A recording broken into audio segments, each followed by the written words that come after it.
Assalamualaikum warahmatullahi wabarakatuh. Perkenalkan, nama saya Indra Febriansyah dengan NIM 1195011105094. Saya berasal dari kelas G, jurusan Teknik Informatika, Fakultas Sains dan Teknologi, Universitas Islam Negeri Sultan Syarif Kasim Riau. Pada video kali ini, saya ingin membuat sebuah video mengenai jawaban UTS saya, mata kuliah Sistem Operasi, di mana untuk mata kuliah Sistem Operasi, sistem ujian tengah semesternya itu adalah kami mahasiswa disuruh membuat 3 video ataupun menjawab 3 soal dengan menggunakan video dari 5 soal. Di sini saya memilih soal nomor 3, 4, dan juga nomor 5. Langsung saja kita masuk ke soal nomor 3, di mana soal nomor 3 pertanyaannya adalah jelaskan apa yang dimaksud dengan deadlock dan jelaskan 4 kondisi yang dapat digunakan untuk mencegah deadlock. Untuk jawabannya sendiri, deadlock dalam arti sebenarnya adalah sebuah kebuntuan, di mana kebuntuan ini dalam sebuah sistem operasi disebut juga kebuntuan proses. Jadi, deadlock merupakan suatu kondisi di mana proses tidak dapat berjalan lagi ataupun proses tersebut tidak dapat berkomunikasi lagi dengan baik. Deadlock ini disebabkan oleh beberapa faktor. Nah, di antaranya itu dikarenakan proses yang satu menunggu sumber daya yang sedang dipegang oleh proses lain. Dengan kata lain, deadlock terjadi ketika proses menunggu sumber daya untuk melakukan sesuatu kejadian tertentu yang tidak akan pernah terjadi. Jadi, deadlock ini terjadi ketika ada sebuah proses menunggu sumber daya dari proses lain yang belum tentu proses tersebut akan selesai ataupun terjadi. Nah, untuk 4 kondisi dalam mencegah deadlock, yang pertama adalah meniadakan mutual exclusion. Meniadakan mutual exclusion artinya melakukan spooling. Melakukan spooling pada perangkat-perangkat yang harus didedikasikan ke suatu proses. Dengan melakukan spooling, permintaan-permintaan diantrikan di dalam hard disk. Dan setiap job di antrian akan dilayani satu persatu. Ini artinya ketika tidak ada mutual exclusion ataupun tidak adanya mutual, artinya adalah banyak. Nah, di sini tidak ada. Ketika ini tidak ada, maka permintaan-permintaan tersebut akan diantrikan satu persatu. Nah, ketika diantrikan satu persatu dalam hard disk, maka proses-proses tersebut akan dilayani satu persatu sehingga tidak akan terjadi sebuah deadlock. Yang kedua adalah meniadakan hold and wait. Hold and wait artinya adalah tahan dan juga tunggu. Yang pertama, mengalokasikan semua sumber daya atau tidak sama sekali. Artinya, kita hanya boleh mengalokasikan semua sumber daya atau kita tidak boleh mengalokasikan sumber daya sama sekali. Jadi di sini kita tidak boleh setengah-setengah ataupun mengalokasikan sedikit sumber daya ataupun di sini kita tidak boleh tidak mengalokasikan sedikit sumber daya. Artinya, sumber daya tersebut harus kita alokasikan semua atau tidak sama sekali. Jadi tidak kita alokasikan sama sekali. Yang kedua adalah hold and release. Hold and release. Hold artinya tahan dan release artinya lepas. Yang ketiga, itu adalah meniadakan non-preemptive. Dan yang keempat adalah meniadakan menunggu sirkular. Artinya yang pertama, proses hanya diperbolehkan menggenggam satu sumber daya. Yang kedua, penomoran global semua sumber daya. Nah, penomoran global ini artinya adalah semua sumber daya ini terdapat dalam satu kriteria ataupun satu bentuk, satu jenis. Jadi, penomoran yang digunakan ini hanya satu. Misalkan ada 1 sampai 10 ataupun sampai tak terhingga, ini hanya ada satu kategori penomoran. Nah, untuk soal nomor 3, ini sudah saya jawab. Maka selanjutnya kita masuk ke soal nomor 4. Untuk soal nomor 4, di sini kita diberi soal di mana soalnya berbunyi diketahui sebuah snapshot dari suatu sistem. Ini ada sebuah tabel ataupun proses dari P0 sampai P4 dengan alokasinya sudah ditentukan, max-nya sudah ditentukan. Lalu apakah pertanyaannya? Yang A, bagaimana isi matriks dari NIT? Nah, untuk matriks NIT ini kan masih kosong. Jadi di sini untuk A-nya kita disuruh mengisi matriks NIT. Yang kedua, apakah sistem dalam state selamat? Nah, nantinya untuk yang B, ini kita akan menguji sistem dalam tabel ini apakah selamat atau tidak. Lalu yang terakhir adalah jika proses P1 meminta 0541, maka permintaan tersebut dapat dipenuhi segera atau tidak. Nah, untuk menjawab nomor 4 yang A, kita langsung masuk saja ke nomor 4 yang A. Nah, untuk nomor yang 4 yang A, ini kita disuruh membuat matriks need. Di mana matriks need ini rumusnya adalah need sama dengan max dikurang allocation. Di mana max sudah dimiliki oleh P0 sampai P4 dan allocation juga sudah dimiliki dari P0 sampai P4. Kita contohkan di sini max dari P0 yaitu 0021. Di mana 0021 dikurang dengan allocation-nya adalah 0021 juga, maka seharusnya hasilnya adalah 0000. Itu adalah need dari P0. Maka di sini sudah saya buatkan 0021 dikurang 0021, maka hasilnya adalah 0000. Kita tuliskan pada tabelnya. Lalu selanjutnya yaitu adalah untuk P1. Di mana P1 memiliki max 0750 dan allocation-nya adalah 0100. Maka setelah terjadinya proses pengurangan, hasilnya adalah 0650. Selanjutnya pada P2, ini prosesnya sama, max dikurang allocation, di mana 1652 dikurang 1632, hasilnya 0020. Untuk P3, yaitu 2356 dikurang 1354, maka hasilnya adalah 1002. Dan yang terakhir adalah P4, di mana P4 max-nya adalah 0750, allocation-nya 0050. Maka setelah pengurangan, hasilnya adalah 0700. Nah, untuk jawaban nomor A ataupun nomor 4 yang A ini sudah selesai. Di mana kita sudah mendapatkan sebuah matriks need dari P0 sampai P4. Untuk P0 yaitu adalah 0000, P1 0650, P2 0020, P3 1002, dan P4 adalah 0700. Nah, ini adalah matriks need dari proses kita. Selanjutnya kita masuk yang B. Di mana yang B, kita disuruh menguji apakah proses ini dalam keadaan safety atau tidak.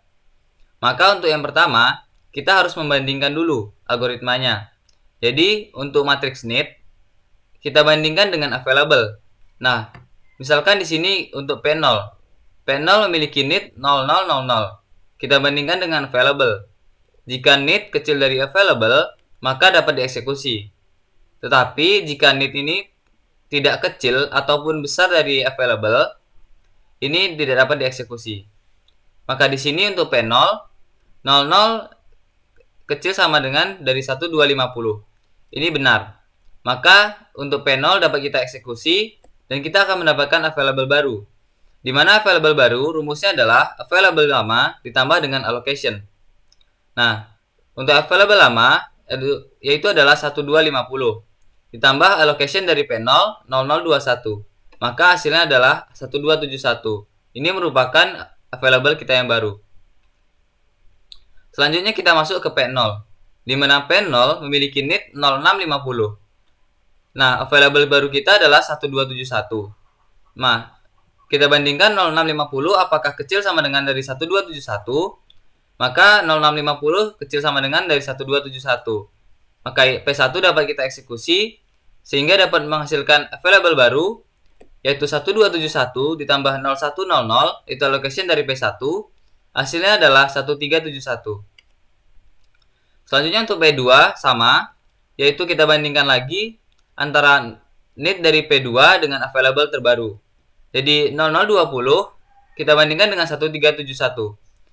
Nah, jika 0020 kecil sama dengan 1371, maka dapat kita eksekusi. Nah, di sini untuk P2 ini memenuhi, maka P2 dapat kita eksekusi dan akan mendapatkan available baru lagi. Di mana available baru tadi rumusnya adalah available lama ditambah alokasi. Jadi, alokasinya dari P2 adalah 1632. Kita jumlahkan 1371 ditambah 1632, maka hasilnya adalah 3003. Selanjutnya adalah untuk P3. di mana P3 memiliki NIT 1002. 1002 kita bandingkan dengan available terbaru yaitu adalah 3003. Maka di sini 1002 kecil sama dengan dari 3003. Ini syaratnya terpenuhi. Sehingga untuk P3 dapat kita eksekusi dan akan mendapatkan available baru yaitu adalah 3003 ditambah dengan 1354 yang akan menghasilkan available baru yaitu 4357. Selanjutnya untuk proses yang terakhir. Proses yang terakhir adalah NIT-nya 0700. Di mana 0700 kita bandingkan dengan available terbaru yaitu 4357. Nah, 0700 ini kecil sama dengan dari 4357. Ini memenuhi. Maka untuk P4 dapat kita eksekusi di mana kita akan mendapatkan available terbaru adalah 4357 ditambah 0050 yang akan menghasilkan 4404. Nah, di sini semua proses sudah kita eksekusi. Nah, di sini kita lihat lagi. Apakah ada proses yang belum dieksekusi? Nah, jika ada, kita akan mengulang lagi dari awal. Tetapi di sini semua proses sudah kita eksekusi dari P0, P1, P2, P3 dan P4. Semuanya berhasil dieksekusi dengan proses yang pertama.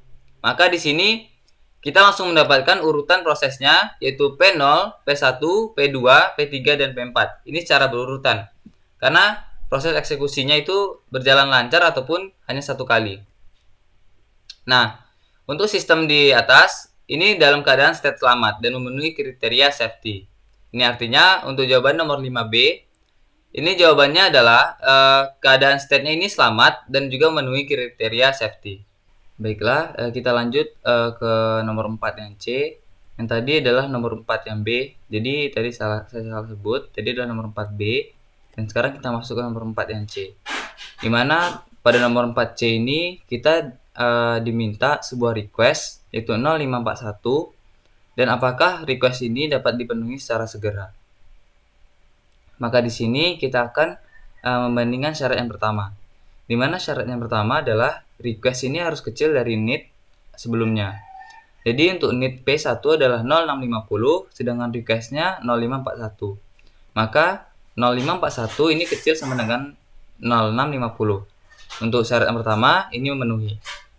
Masuk ke syarat yang kedua yaitu adalah request harus kecil dari available. Di mana available kita adalah 1250. Nah, 0541 kecil sama dengan 1250. Maka untuk syarat kedua memenuhi. Nah, setelah syarat pertama dan kedua memenuhi, maka kita akan masuk ke proses yang ketiga. Di mana proses yang ketiga ini yang pertama adalah kita akan menghitung available baru. Di mana available baru ini rumusnya adalah available lama dikurang dengan request. Nah, available lama kita adalah 1250, kita kurangi dengan 0541. Hasilnya adalah 0709. Lalu untuk yang kedua adalah allocation. Di mana allocation rumusnya adalah allocation yang lama ataupun allocation pada P1 ditambah dengan request. Maka 0100 ditambah dengan 0541 hasilnya adalah 0641. Dan yang ketiga adalah NIT. Di mana NIT rumusnya adalah NIT yang lama ataupun NIT pada P1 dikurang dengan request. Di mana pada P1 adalah 0650 dan requestnya adalah 0541. Maka hasilnya adalah 0109. Sehingga karena proses request ini kita mendapatkan tabel baru yang memiliki P1 pada allocation yang berbeda, available yang berbeda dan juga NIT untuk P1 yang berbeda. Nah, di sini kita sudah mendapatkan tabel baru di mana allocation pada P1 adalah berganti menjadi 0641, available kita menjadi 0709, NIT menjadi 0109. Maka setelah request ini kita jalankan, kita akan masuk langsung pada proses algoritma safety. Di mana pada algoritma safety ini sama dengan nomor 4B, yang ini adalah nomor 4C. Mohon maaf. Jadi kita nomor 4 yang C, di mana kita yang pertama adalah membandingkan dari P0. P0 kita bandingkan NIT dari P0 yaitu 0000, kita bandingkan dengan available yang baru. Di mana available baru kita adalah 0709. Nah, ketika kita bandingkan, ternyata NIT pada P0 kecil sama dengan available pada 0709. Nah, sehingga pada P0 kita eksekusi. dan akan mendapatkan available baru, di mana rumusnya adalah available lama ditambah dengan alokasi dari P0. Sehingga mendapatkan available baru adalah 0730. Selanjutnya kita masuk ke proses P1, di mana P1 yaitu 0650. 0650 kecil sama dengan 0730. Mohon maaf, ini adalah 0109. 0109. Nah, 0109 ini apakah kecil dari 0730? Nah, ternyata pada P1, init pada P1 ini kecil sama dengan available. Sehingga dia dapat kita eksekusi dan akan mendapatkan available baru yaitu 0730 kita tambahkan dengan 0641, di mana lokasi pada P1 ini adalah sama, berbeda lagi, yaitu berganti pada request tadi, sehingga menghasilkan 1371. Selanjutnya untuk P2 sama seperti proses pada P0, P1 dan seterusnya. Sehingga di sini semua dapat kita eksekusi dengan benar dan dalam satu proses, yaitu dalam satu proses yang segera. Sehingga di sini kita mendapatkan available terakhir adalah 4404 dan urutan eksekusinya adalah P0, P1, P2, P3 dan P4. Dan algoritma pada nomor 4C ini dapat kita katakan pada algoritma selamat ataupun safety. Nah, untuk nomor 4 kita sudah menjawab yang A, B, dan C. Jadi untuk nomor 4 sudah tuntas, maka kita langsung masuk ke soal nomor 5. Di mana nomor 5 soalnya adalah ada 4 buah proses yang datang secara berurutan. Hitunglah waiting time rata-rata dan juga turnaround time dari keempat proses tersebut dengan menggunakan algoritma SJF. Nah, di sini kita juga sudah dikasih sebuah tabel, di mana tabel ini terdiri dari 4 proses P1 sampai P4 dengan arrival time yang berbeda-beda dan burst time yang berbeda-beda. Maka di sini untuk yang pertama adalah menghitung waiting time rata-rata. Di mana untuk menghitung waiting time rata-rata, kita harus membuat sebuah Gantt chart. Nah, untuk Gantt chart sendiri, pertama kita melihat arrival time-nya itu adalah yang pertama adalah 0,0, ada pada P1. Sehingga proses pertama ada pada P1. Nah, P1 memiliki burst time ataupun waktu pemrosesan 7. Sedangkan pada P2 waktu kedatangannya adalah 2. Sehingga pada waktu kedatangan 2 ini P2 ingin menyala. Tetapi karena di sini kita menggunakan algoritma SJF, di mana kita akan menyelesaikan algoritma yang sedang kita proses dan juga kita akan memproses algoritma yang terpendek terlebih dahulu, sehingga P1 tidak dapat diganggu-gugat. Nah, P1 ini akan menyelesaikan pemrosesannya sampai dengan burst time 7. Lalu akan disambung P2, P3, dan P4. Nah, di sini untuk P1 setelah menyelesaikan prosesnya hingga 7, nah di sini disambung oleh P3. Kenapa pada P3? Pada algoritma SJF ini dia akan memproses proses yang paling lambat, proses yang paling kecil burst time-nya. Jadi antara P2 dan P3 ini, P3 lebih kecil dari P2. Sehingga P3 lebih dahulu diproses dan yang diproses setelah P1. Maka selanjutnya adalah P2 dan yang terakhir adalah P4. Di mana P2 dan P4 memiliki burst time yang sama, hanya arrival time-nya berbeda-beda. Setelah kita mendapatkan Gantt chart-nya, kita dapat menghitung waiting time-nya. Di mana waiting time kita dapat dari 0 ini adalah arrival time. 0 ini adalah waktu pemrosesan awal. Jadi untuk P1 diproses pada waktu 0, lalu dikurang dengan arrival time-nya adalah 0. Maka hasilnya adalah 0 ms. Untuk P2 ini kita proses pada waktu ataupun waktu yang ke-8. Jadi 8 dikurang dengan waktu kedatangannya adalah 2, maka hasilnya adalah 6. Untuk P3 kita memprosesnya pada waktu 7, kita kurang dengan arrival time-nya adalah 4, maka hasilnya adalah 3. Dan P4, untuk P4 itu adalah 12 dikurang dengan 5, yaitu 12 itu adalah waktu tunggunya, 12 dikurang dengan 5 arrival time-nya, maka hasilnya adalah 7. Dan untuk total dari waiting time-nya itu adalah 16, yaitu 6 ditambah 3 ditambah 7, hasilnya adalah 16. Nah, untuk menghitung waiting time rata-ratanya, ini rumusnya adalah jumlah ataupun total dari waiting time dibagi dengan banyaknya proses. Di mana jumlah waiting time adalah 16, dibagi dengan 4, maka hasilnya adalah 4. Nah, untuk nomor 5 yang A, waiting time rata-ratanya adalah 4 millisecond. Nah, untuk nomor 5 yang B, di sini kita disuruh menghitung turnaround time. Di mana untuk menghitung turnaround time-nya ini, kita juga menggunakan Gantt chart yang ada pada nomor 5A, yaitu pada saat menghitung waiting time. Tetapi, pada menghitung turnaround time, kita menjumlahkan semua waiting time hingga waktu pemrosesannya selesai. Jadi, 7 ditambah 8 ditambah 12 dan juga ditambah 16. Nah, untuk turnaround time-nya kita dapatkan 43 millisecond.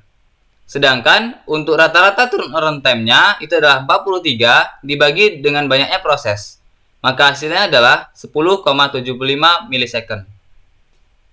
Baiklah, di sini untuk nomor 5 kita sudah selesai sampai dengan menghitung turnaround time. Maka video saya kali ini sudah selesai. Saya akhiri, wabillahi taufiq wal hidayah. Wassalamualaikum warahmatullahi wabarakatuh.